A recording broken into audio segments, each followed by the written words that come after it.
let's go to independent MP Dai, who is attending several commemorative Anzac Day events in Western Sydney today. Dai, always good to see you.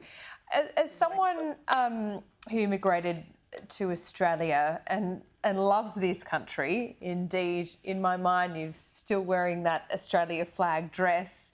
What's today like for you? Oh, look, it's as I was listening to Jai talking, it's absolutely, it's more, I try not to be emotional, but it's about, you know, recognizing those, as Jai said, have made the ultimate sacrifice of going to defend, Australia or defend, countries and providing us with the freedom that we now so enjoy.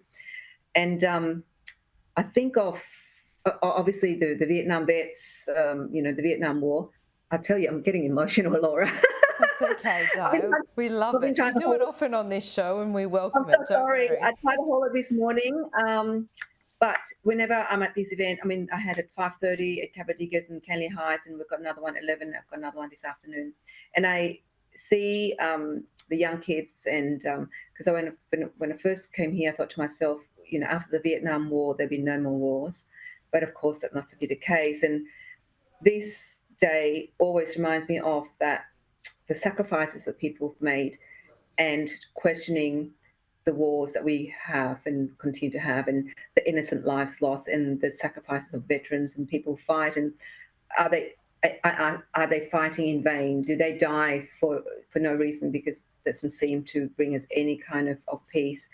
And people coming back here with obviously trauma from fighting, and then that impacts their family lives and the impacts in the community.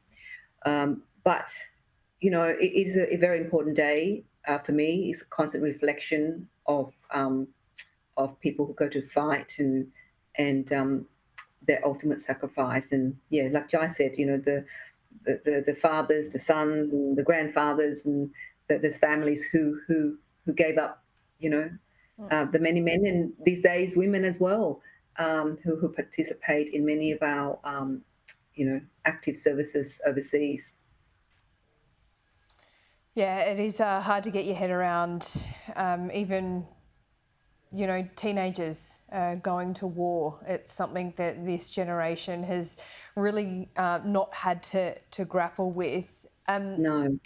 So, with your community today, and you mentioned the Vietnam War, front of mind for me today is veterans in particular, and we have failed them in the years gone by, and it's a yearly reminder that we need to do better, don't we? Absolutely. I think, in particular, I know that the Vietnam veterans, the Vietnamese who fought and the Australian who fought alongside the South Vietnamese as well, the recognition, they suffered a lot when they came back. But I think we need to really acknowledge their contribution and how they can be part of the bigger veteran community. And I think in our community that's happening. But I think maybe at a national level, to do more especially for the Vietnam vets. And today there are so many kids, as Jai said, I see so many children. I'm thinking, oh, the poor kids in the cold. It was very chilly out here in Western Sydney.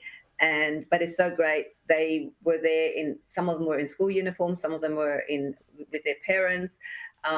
With the Canley Heights one, where I'm a patron of the Canley Heights RSL, I noticed there were actually more people than last year.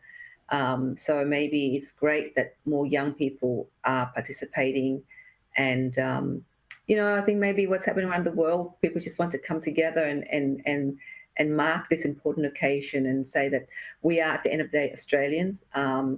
We thank the Australian men and women who preserve the freedom that we now so enjoy and the peace that we have, and the cohesiveness. So I hope that we continue to maintain that. And I just want to take this opportunity to thank once again all the